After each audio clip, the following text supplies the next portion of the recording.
جب جنگیں زیادہ ہو جائیں گی اور ہر جگہ سے ظلم بڑھتا جائے گا، یہاں تک کہ عرب میں بھی کوئی اسٹرانگ حکومت نہیں ہوگی. یہ حدیثوں کی روشنی میں اب میں آپ کو بتا رہا ہوں. وہ تو ابھی نظر آ رہی ہے کوئی اسٹرانگ حکومت نہیں، وہ کٹ پتلی ہے. کبھی اس کو امریکہ ہانکتا ہے، کبھی رشیا ہانکتا ہے، کبھی چائنا ہانکتا ہے. تو یہ عرب میں کوئی اسٹرانگ حکومت، مضبوط حکومت نہیں ہوگی. اور مسلمان جب زیادہ قتل ہونے لگیں گے تو سب اکثر ہجرت کر کے مدینے چلے جائیں گے. جو بچے ہوئے ہوں گے وہ مدینہ طیبہ کی طرف ہجرت کر جائیں گے. اب مدینہ طیبہ میں مسلمان رہ رہے ہوں گے، کیونکہ میرے آقا صلی اللہ علیہ وسلم کی حدیث ہے، ان الایمان لا یأزر الی المدینہ کما تأزر الحیۃ الی جحرہا. ایمان جو ہے مدینے سے نکلا ہے اور گھوم پھر کر کے پوری دنیا سے ایمان واپس مدینے میں ویسے ہی آ جائے گا جیسے سانپ اپنے سوراخ میں واپس آتا ہے. ایمان والے سب مدینے پہنچ جائیں گے. اب وہاں جانے کے بعد لوگوں میں یہ بات کثرت سے پھیل جائے گی کہ اب ان حالات کا مقابلہ کرنے کے لیے ہمیں کیا کرنا چاہیے. بہت مجبور ہو چکے، کوئی راستہ نظر نہیں آتا. تو اس وقت جو مدینے میں تھے علماء صلحاء سب بیٹھ کر کے مشورہ کرتے ہیں کہ ہم کو امام مہدی کو تلاش کرنا ہوگا. اور یہ وہ زمانہ ہوگا جب امام مہدی مدینے میں پیدا ہو چکے ہوں گے. یہ وہ زمانہ ہوگا جب امام مہدی مدینے میں ہوں گے. امام مہدی جن کی بشارت اللہ کے نبی صلی اللہ تعالیٰ علیہ وسلم نے اپنی حدیثوں میں عطا فرمایا، ان کا نام حضور کے نام پر ہوگا. ان کا نام محمد ہوگا اور ان کے والد کا نام بھی حضور کے والد کے نام پر ہوگا.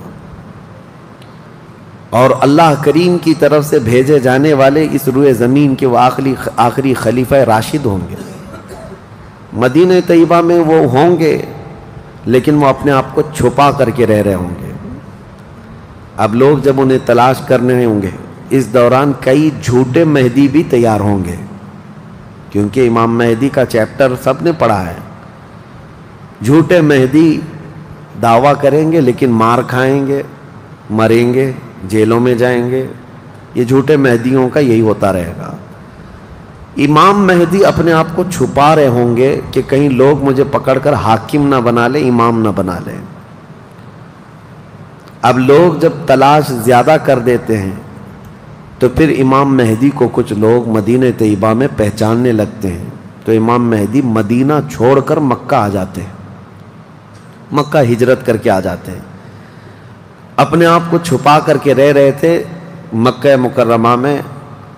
یہی رمضان کا موقع، وہ خانہ کعبہ کا طواف کر رہے ہوں گے، حجر اسود کے قریب لوگ.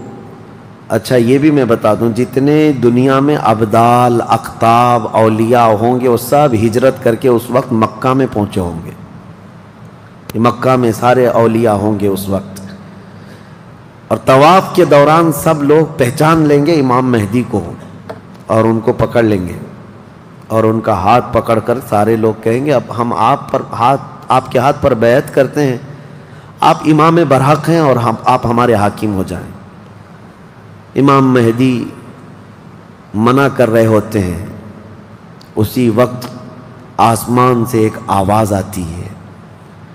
اس آواز میں خاص یہ کہا جاتا ہے ھذا خلیفۃ اللہ المہدی، یہ اللہ کا خلیفہ مہدی ہے. اس آواز کو سن کر سب ٹوٹ پڑتے ہیں. امام مہدی سب کو بیعت کرتے ہیں. پھر واپس یہی قافلہ لے کر مدینے پہنچتے ہیں روضہ رسول پر. میرے آقا صلی اللہ تعالیٰ علیہ وسلم کی بارگاہ میں جب پہنچتے ہیں تو اہل مدینہ بھی ان کے ہاتھ پر بیعت کرتے ہیں اور ایک پوری فوج تیار ہوتی ہے. یہ انقلاب کا دور ہے. جتنی جنگیں ان کتوں نے کی تھیں، جتنا ظلم رچایا تھا پوری دنیا میں، اب ریورس ہونے کا ٹائم آ جاتا ہے.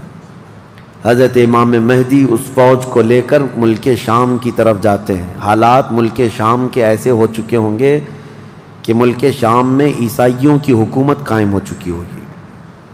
ابھی تو نہیں ہے، یا انڈائریکٹ ان سے کسی کا تعلق ہے تو یہ ہمیں پتہ نہیں، لیکن حدیث میں یہ ہے کہ عیسائیوں کی حکومت ملک شام میں قائم ہوگی اور یہودی فتنہ مچا رہے ہوں گے ہر جگہ. قتل عام جو مسلمانوں کا سب سے زیادہ کرنے کی کوشش ہے وہ یہودیوں کی طرف سے ہے. امام مہدی مکہ مکرمہ سے نکل کر ملک شام کی طرف جائیں گے اور مسلمانوں کی جو قلت تھی، جو چھوٹی سی جماعت تھی، یہ جب نکل کر کے وہاں آئے گی ملک شام، بہت بڑی جنگ ہوگی جس کو ملحمۃ الکبریٰ کہا گیا ہے. امام مہدی کی قیادت میں یہ جنگ ہوگی. سارے کفار، عیسائی، یہودی سب مقابل میں آ جائیں گے.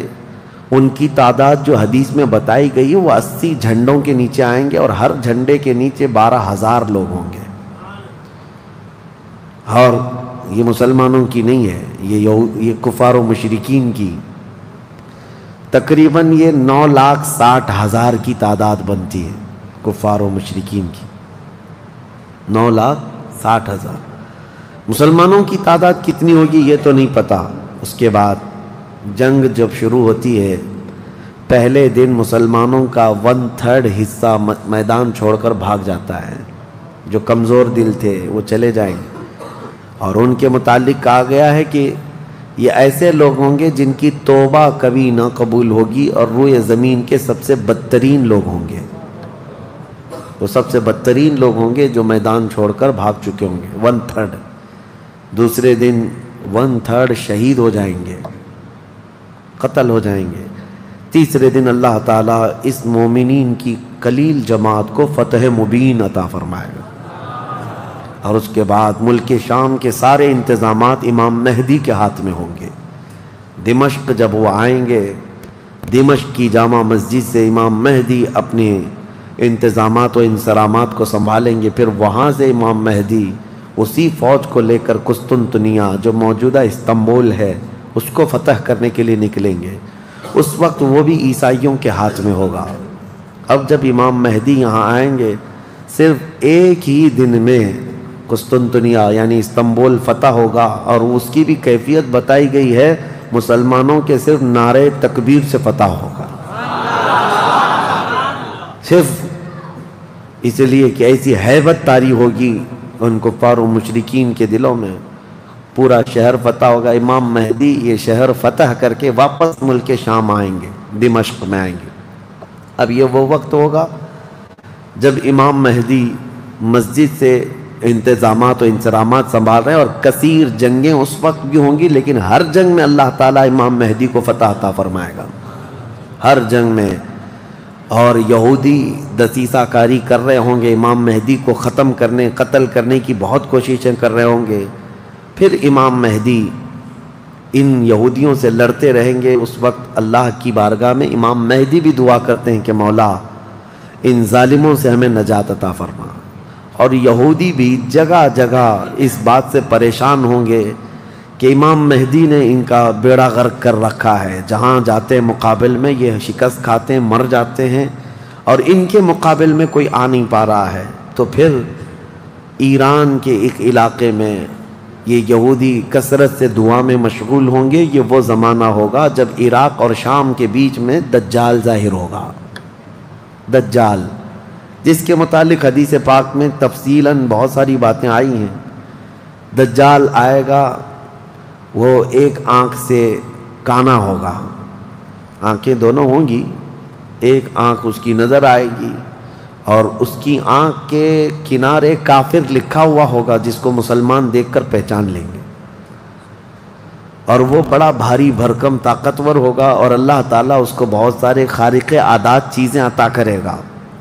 وہ ظاہر ہوگا اور سب سے پہلے یہودیوں میں آ کر کے ہی بیعت لے لے گا، یعنی اپنے آپ کو پہلے رسول بنائے گا. اور پھر سارے یہودی، حدیث پاک میں تو ہے کہ اصفہان ایران کے 50,000 یہودی اس کی فوج میں شامل ہوں گے. ہاں، جس کو یہ مسیحا کہتے ہیں اور اس کے انتظار میں بلیاں چڑھا رہے ہیں. یہ ظاہر ہوگا عراق اور شام کے بیچ میں ہے. اور پھر یہ سب یہودی دجال کی فوج میں شامل ہوں گے. دجال ایسے نکلے گا روئے زمین پر، حدیث پاک میں یہ سب ملتا ہے کہ وہ آسمان سے گہے گا تو آسمان سے بارش برس جائے گی.